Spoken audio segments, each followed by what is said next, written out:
The video you are about to watch is from an old woodworking magazine that I published during the years of 2003 to approximately 2006. This was a very unique magazine. It was purely video content and it was distributed on DVDs. The magazine ran for approximately 3.5 years, and then due to financial concerns, we simply had to terminate the magazine. We moved on to other things over the last roughly 15 years. However, there has been a request to resurrect this content, so I've gone through the trouble to get the equipment, the products, everything I needed in order to bring this content back to life to share with everyone. Here on this YouTube channel, we'll be putting up approximately 100 to 120 of the original stories that appeared in that magazine. The magazine was called Woodworking at Home Magazine, and it was truly one of a kind in the world. I really hope you enjoy these videos, and please tell your friends about them. This is the shadow box we're about to construct. It's made out of hard maple. You can pick a tiger stripe or some other type of figured maple, or you can go with a more plain maple like I did. Now we'll begin the construction on this project by working on the main case. The material for the sides, top, and bottom needs to be 5/8 of an inch thick. So I've gone through and planed each of the boards to their appropriate thickness. I then took the boards over to the jointer, straightened up one edge so that I've got a nice straight edge for my ripping operation at the table saw. Now I'm all ready to go through and start ripping each of the boards for the sides and tops and bottom to their appropriate width. I've taken the time to carefully lay out the locations where I want to make my cuts to make the pieces for the sides, top, and bottom. And what I'm looking for is the best grain. Now what I can do is go ahead and cut them off here at the compound miter saw.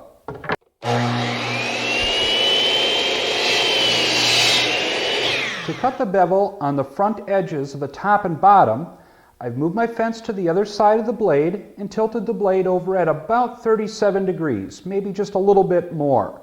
Then near the bottom edge or the top surface of the table, I've set the rip fence over 1/4 of an inch from the inside edge of the saw blade.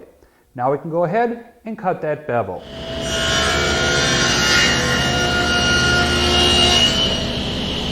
Now to cut the curve on the front edge of the top and bottom, we need to lay out that curve on there. And that curve will be a 1/2 inch back on both edges, and then of course nice and flush up here at the center. So I've placed some layout marks on my workpiece.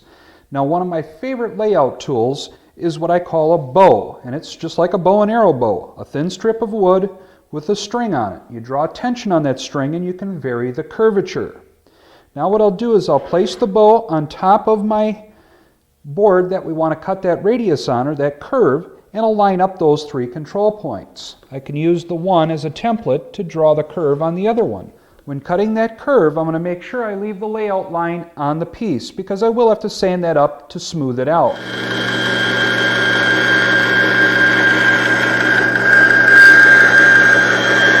Now to smooth out that curve on here, we'll use the disc sander.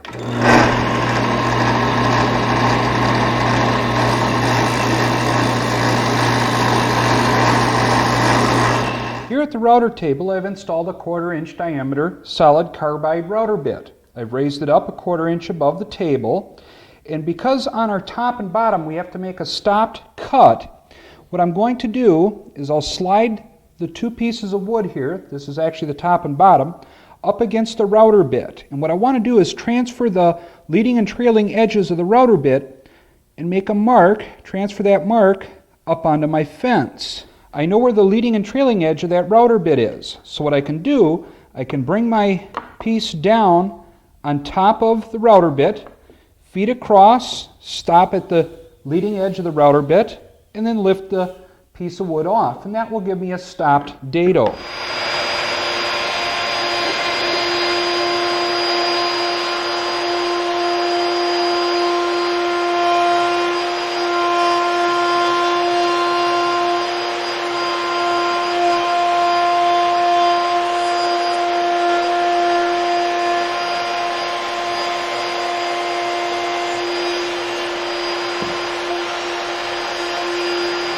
The two side pieces also need that groove machined along the back edge, but in this case we can start right off the end of the board and continue all the way through. It's not a stop dado.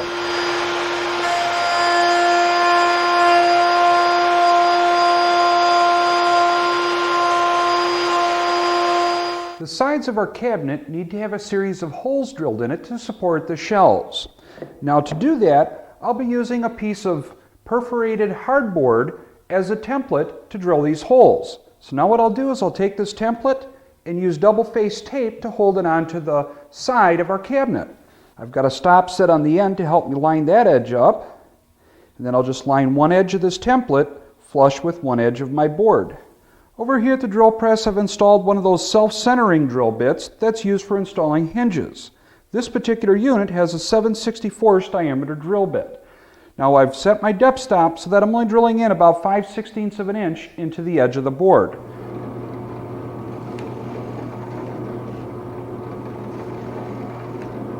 To transfer the template from the one piece to the other, I want to make sure I'm referencing off the same edge, in this case the bottom edge on both pieces, and this being the front edge of our board. So I'll take my template, I'll flip it over and put the opposite face against the opposite side. Now at this point our holes are only 7/64 in diameter. An 1/8 inch pin won't fit in there. So I've installed an 1/8 inch drill bit, set my depth stop to go into that 5/16 depth, and I'll re-drill each of the holes. And I should point out that I'm not using a brad point bit, I'm using a standard point drill bit. And that will help to keep the drill bit on the location that we've already drilled.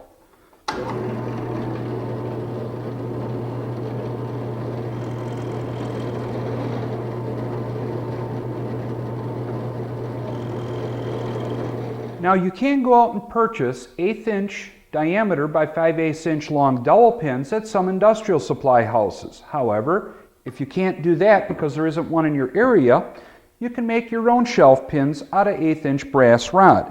And to do that, I've got a very simple jig here. It's nothing more than a board with an 1/8 inch hole drilled through it this way so I can insert my stock. And then about 5/8 of an inch over from one edge, I've taken my hacksaw and cut a kerf line down through that cross hole.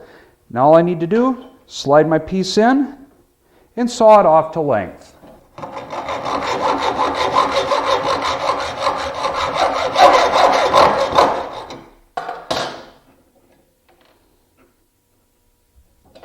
Now at this point, you've probably got a nice sharp edge at the end of our little shelf pins. To clean that up, I'll chuck it up in my electric drill, and then I'll spin it against the moving belt on my belt sander. The back panel is 1/4 inch maple plywood. Don't hesitate to substitute 1/4 inch birch plywood for this application. Now I've already ripped it to width, and now I can cut it off to length here at the table saw using my shop-made panel cutting jig.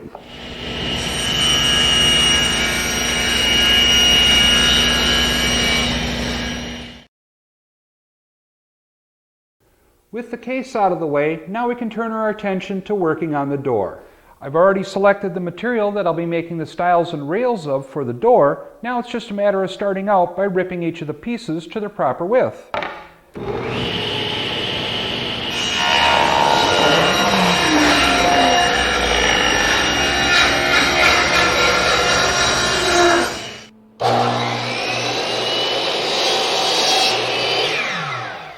At this point, I'm just trimming them up to their rough overall length. I've left them about a 1/2 inch long. I'm getting ready now for the first of 2 cuts that will be used to create the rabbet to receive the glass panel. I've set my rip fence at 3/16 of an inch and raised my saw blade up 3/8 of an inch. I've also installed a feather board to help keep the board we're cutting tight against the fence. Now when we pass these stiles and rails over the cutter, we want to make sure that we've got our outside face, the forward face, against the fence, and then the inside edge down against the table surface.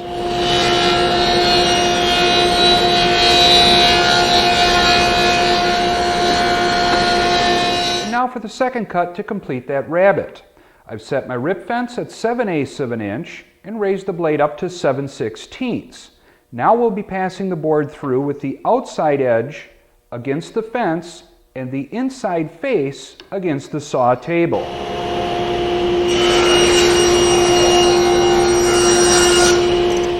With the miter gauge swung around to 45 degrees, I'll make the 1 miter cut on each of the 4 pieces.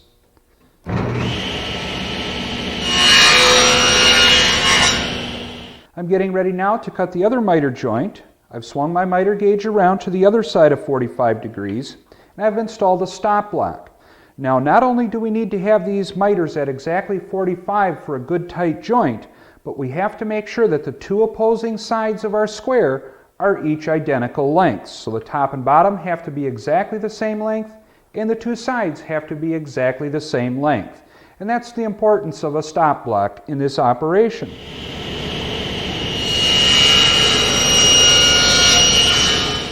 As you can see, we're assembling the frame at this point. This is somewhat of a temporary assembly. I know that these miter joints just glued like this won't be strong enough to hold everything together. Then I'll clamp it up good and tight and let this sit for about 2-3 hours. I do want that glue to have as strong a bond as possible so that when we reinforce this joint a little bit later, it won't fall apart during that operation. Now, if you don't have these fancy miter clamps like this, you can of course use a band clamp. Now that the glue's had a chance to set up on our door frame, I've installed it here in my tenon jig and tilted it back at 45 degrees. I then set the face of the tenon jig so that it's 1/4 inch away from the blade and raise my saw blade up to 1 1/8 inches. And now what I want to do is make a kerf cut through that miter joint, and in there we're going to put in a little spline, and that will greatly reinforce that joint.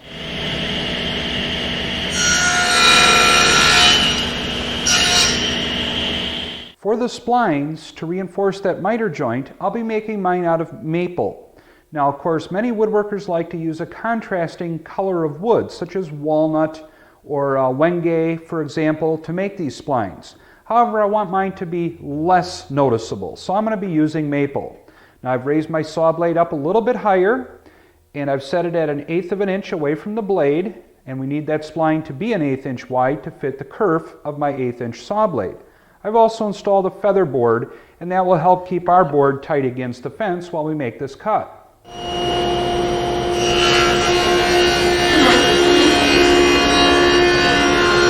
Now to finish cutting away our spline material, I've lowered my saw blade and moved my rip fence over, and now I can take that final cut.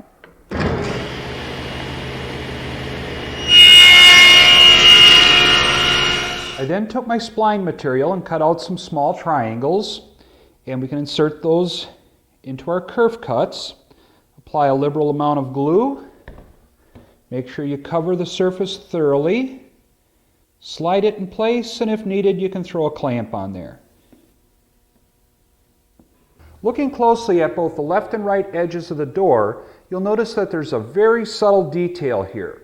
It's a chamfer, and it does not continue from top to bottom, but rather it actually exists in a curvature. So it adds an awful lot of interest to the edge of the door. To mill that detail, we're going to be needing a template. Now I'm using a 1/4 inch thick piece of hardboard, and I've gone through and put on my 3 control points to do that layout. Up near the top of your screen, you'll see a line here, and near the bottom of your screen, you'll see another line. Those are 21 7/8 inches apart. I drew another line right at the center of those 2 positions, and then drew another line 1/4 of an inch in from the edge.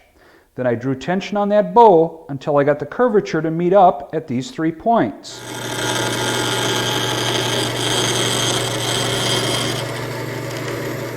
Now to cut that radius chamfer along the edge of our door, I've installed a collar along with a veining bit, and that collar will follow along our template.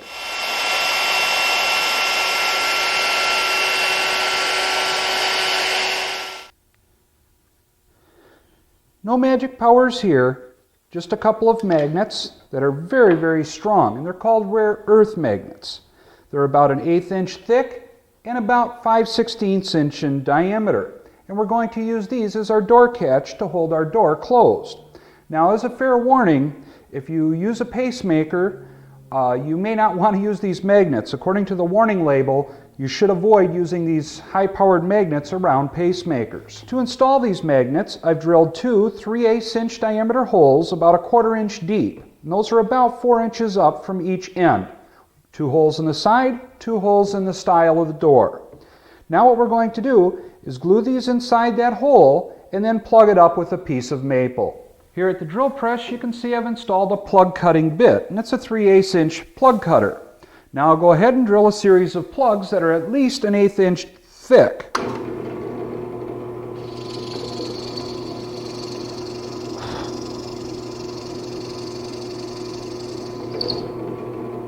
Over here at the bandsaw, I can free up my plugs.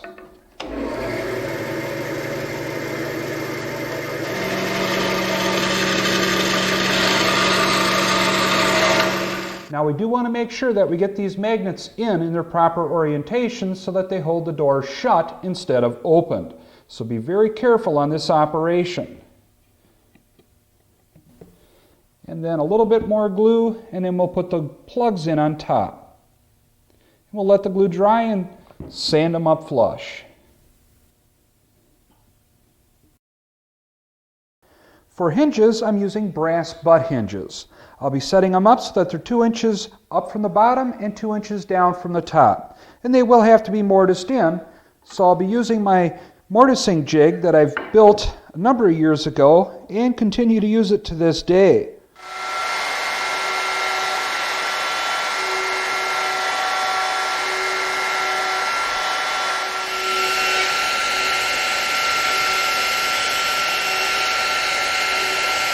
And a little bit of handwork to remove the round corners from the router bit, we've got our mortising done.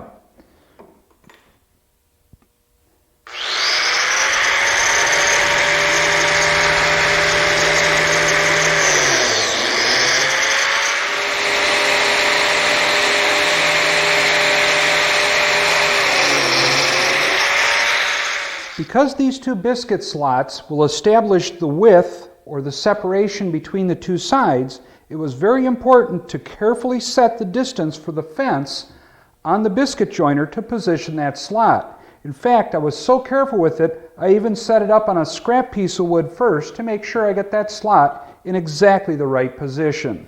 And everything fits up good at this point. Now it's time for some finish sanding. We want to get that out of the way before assembly. With the sanding out of the way, it's time for some assembly. I'll start out by applying some glue in each of the biscuit slots, getting that spread around nicely. And then I'll apply a little bit of glue at the end of the two side pieces, bring everything together and clamp it up good.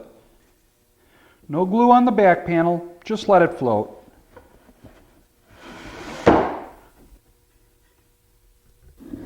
And we'll just throw a couple clamps on here and let it sit for a couple hours. I'm getting ready now to make the 1/4 round molding that will serve as our glass stop. Now I've installed a 1/4 inch radius roundover bit, and I'll be working with a larger board to make it a safer operation. And now I'll start making the first of 2 cuts to separate our 1/4 round molding. Here you can see already I've made these cuts. And all I've got is my saw blade set up at about 3/8 of an inch, my rip fence set at 1/4 of an inch, and a feather board to help hold the board we're cutting tight against the fence. I've carefully set the rip fence so that I've got 1/4 inch of material between the blade and the outside edge of my piece. And of course these are the 1/4 round pieces that we're trying to get.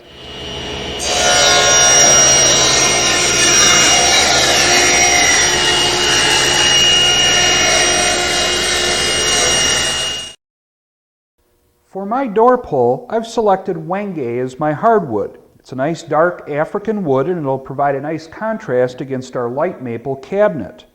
Now I've already ripped it to 3/4 of an inch wide. It was 3/8 of an inch thick, so I didn't have to do any work there, and I cut it off to a length of 3.5 inches. To lay out the radius on there, we need a 2.5 inch radius. Now my sanding discs happen to be 5 inches in diameter.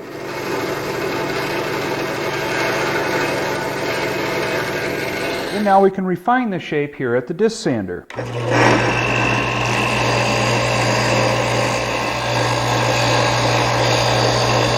door pull's simply going to get glued on in place. Now I've put a couple of blocks on here to act as stops when I position the pull on there and to make sure that I've got it parallel to the stile. I've centered it vertically, top to bottom, and then I've centered it left to right at the center point on the flat area of our stile. Now I'll just carefully position that in place.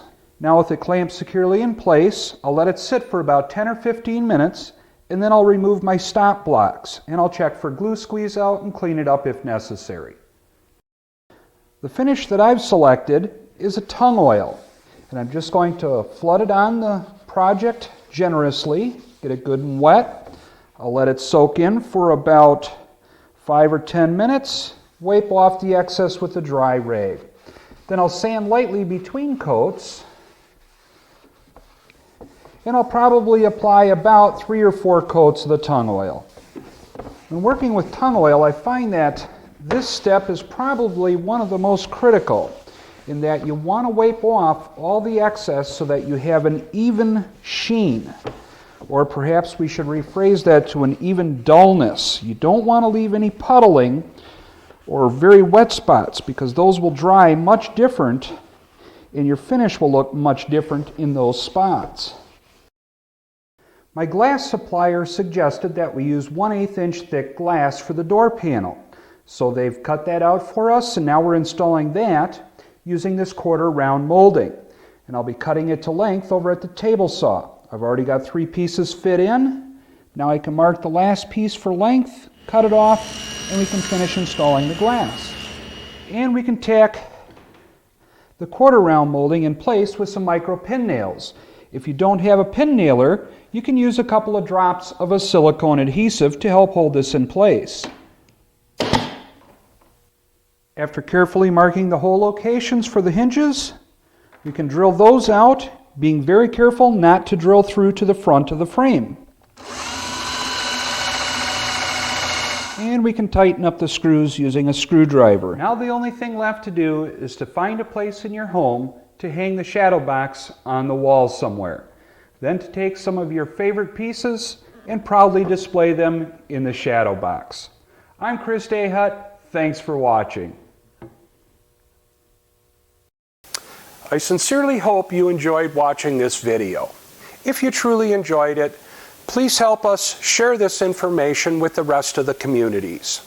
Please hit the subscribe button, give us a big thumbs up, and be sure to tell your friends about this channel. Thanks again for watching.